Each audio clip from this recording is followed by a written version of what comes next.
Bok Renatice. Stvari koje su me iznenadile kad sam se preselila u Švicarsku. Podrumi u Bernu. U starom dijelu Berna, ispod zemlje, nalaze se podrumi koji su u srednjem vijeku služili kao skladišta, ali danas su pretvoreni u male trgovine, barove, galerije i kafiće.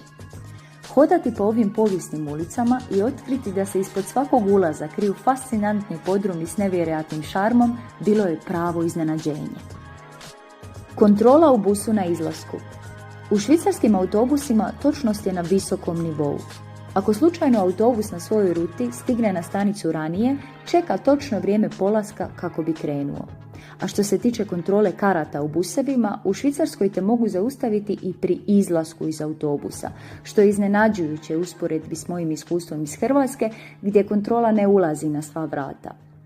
Ovdje to nije moguće.